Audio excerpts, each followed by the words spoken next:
And we like to challenge our guys and see what they can handle. And when you see that they can handle it, it's awesome. It gives you that flexibility. And he's just a competitive kid that's smart, that wants to do it right.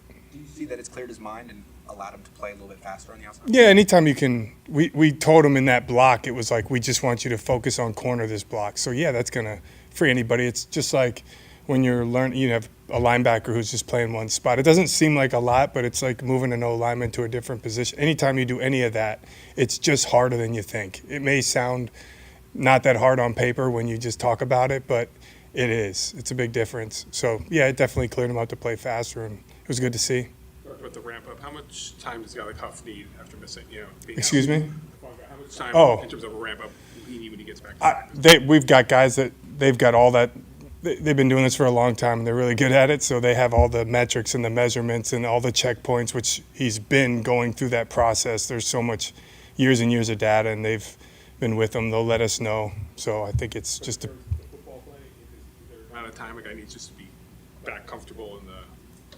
I think it just depends on the player. He's got a lot of experience. So with someone like Huff, you would trust him, as long as, once he comes back and he's communicating like he did, he's moving like he did, and you can trust, what you're seeing, but also what they're telling you and their comfort level. It would be different than someone who's new or someone who's played 8 years, So I think with him, it's once he feels good and ready to go, we'll go with that. When you start having conversations to cut down to 53, and so you're deciding between a guy who's been around, a veteran a little while, and a younger guy who maybe you have some upside there, what kind of goes into that, and how much does, now that you can keep veterans in the practice squad, maybe change the equation of what it used to be? Oh, it makes a huge difference. I mean, it wasn't too long ago you only had 5 practice squad players, and there were so many limitations on that.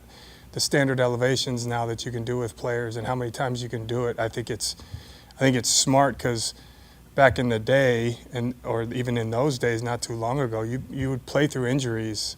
You wouldn't report them, or you would just play through them. Where now you can be smarter, because you can standard elevate guys, and you've got guys that are in your program that you're developing. The 16, and 6 of them are veterans, which I think also extends the careers of these guys that all feel like you could play longer if you just had a chance that you could hang around. So it also makes the whole onboarding of players a lot better too, where they're not just showing up on a Monday workout and then you sign them and meeting with them on Tuesday and shoot, they could play that week. That still happens, but you usually want to keep guys that are in your program, and I think that permeates throughout the league. And not only is it good for injuries, it's good for the product of football in the NFL. You see guys that already know what they're doing because they've been on your team on practice squad. Your side of the ball has been pretty clean in terms of injuries, knock on wood, but do you feel good about where you're at? I know you said before you're never going to be totally satisfied, but yeah. Is this about where you hope you'd be at this point? It is, because of the mindset of the guys. I think everyone likes who they're playing with, and they like how everything is progressing. Like I said, we try to make stuff harder for guys, and the communication's good, the energy's good. And in that respect, I am pleased. You're never totally happy, but as far as our progress, how our guys are, our coaches are coaching, how the players are getting coached, and how they're working together and getting closer together. They work hard every single day, and that's really, to me, it's a day by day. I know I've said it before, of work hard, get better. It's just, and being short-sighted like that's a good thing, I think. As the play caller, how much flexibility does Fred give you in what he can do? As a what? What'd you say at the beginning? beginning? As a play caller, how much flexibility does Fred Warner give you in terms of kind of put him in any position and maybe experiment? How much flexibility does that give you, and what makes him so unique? What makes Fred unique, he's a machine. I think he's the best linebacker in the NFL. I mean, he does it every single day. He's so consistent. He's a leader. He plays fast. He plays physical. He attacks the ball. He's a good tackler. He's good in coverage. I mean, to me, he's complete. But what he does is he practices like that every single day. That's why I, referenced that he's kind of like a machine. It's just an every single day thing with him, and he's trained, and it's very serious. I don't think any player I ever played with or have coached, it's never an accident. It's never a coincidence. A lot of times they are extremely dedicated. They have a clear plan, and they probably work the hardest. You've had a month now to look at your new front four with Bosa and Hargrave and Collins and Floyd. What are you seeing out of those guys, and And I know you like to rotate a lot on the front, but it seems like with those four, they might be able to handle a bigger workload than normal. Yeah, they're fun because they do have such good movement and power. I think they really work well together. I think they enjoy, working together on the stunts, but also, taking pride in the run game, that you got to earn your pass rushes by being good in the run game. And just excited to see those guys play together. Nick Graham looks pretty special. And what does he need to do as far as development to get to that next level so he's running with the ones? You talking about Jalen Graham? Yeah, it's the linebacker room is really a competitive group right now, as you've seen. Those like D and Jalen from last year to this year progressed a lot after that rookie season, but it's just all of them together have kind of made it competitive and progressed together. It's really going to be a tough decision for us. Malik obviously plays like 100 miles an hour, and that's great, I'm sure. But it seemed like on Sunday there were maybe some missed tackles over running guys. Does he need to, I don't know, dial? Obviously, you don't want to take away his aggression or what he was so excellent, but is he in some ways? No, I think there were two of them you probably think of. One was like both of them were kind of on the sideline. One of them he kind of got tripped a little bit if you watch it, and then another one he just got to trust it and keep going. I don't think he overran it. I think he just needs to trust, and that's our tackling style of understanding that he can just keep triggering and go. He's already shown that he can do that. So now it's when someone shows that they can do something, all right, we're more concerned with what you can do. Let's try and do that as much as possible. All right. Thank you, guys. Thanks, guys. Sorry about that.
Hey, Jalen, how much better are you as an NFL player now than a year ago?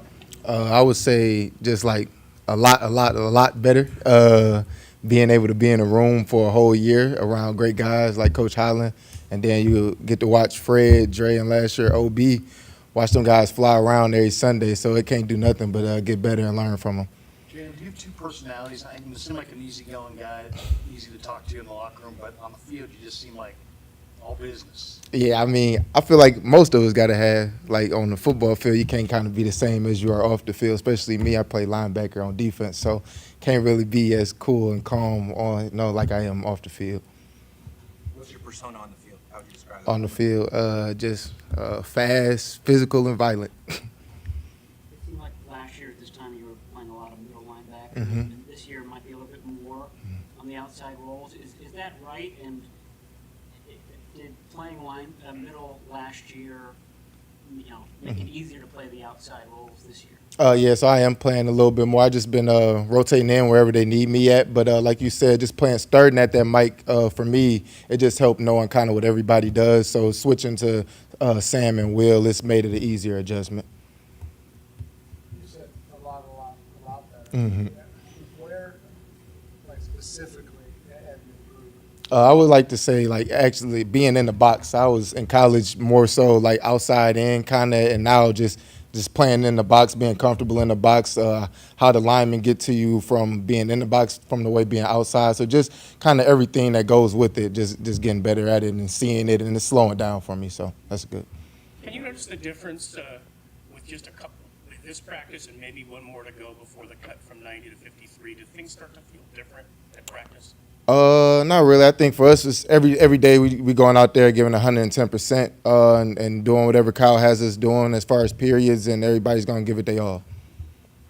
What about special teams? Do you feel more comfortable on special teams than you were a year ago? Yeah, I think it's just like linebacker. It's another year in the room doing the drills outside, kind of just being more acclimated to the way we do different things on special teams. So yeah, definitely. Jalen, how cool has it been for you to have Greenlaw and Warner, two of the best to do it right now, as an example? That was extremely great. Like I said earlier, just being able to watch them for a whole year and now another year going into the off season and coming out into the year, it's just been great to watch them and see how they operate. They're pros. Everything they do, they try to be the best at it, and they're as good as they are. They're always trying to be better. So that's always a good thing. So a year ago, you were probably just keeping your head above water and trying to keep up. But now you've done it for a year. Do you look around at this unit and what you have and the pieces you have in place and think, man, this could be a really good defense? Oh yeah, definitely. I think last year we had a really good defense, and I think they brought guys in and guys back for us to have another good defense this year. I think everybody's out there just working each day and trying to be the best we can be. With Purdue, do you have a connection with Keenan Turner? A little bit, yeah, yep. I had met him. Well, actually, the first time I seen him was like my freshman year. He was getting kind of award type thing for a homecoming game. So that was the first time I seen him. And then when I came on my 30 visit, we actually got to talk a little bit more and everything. So that was great. Is it fun for you to watch a guy like Mustafa? I think Kyle said, man, the guy's a real thumper. Oh, yeah, definitely. He just go out there, play 110 miles per hour, and he play defense the way it should be played. So. Anything else? All right, thanks, Jalen. Appreciate it.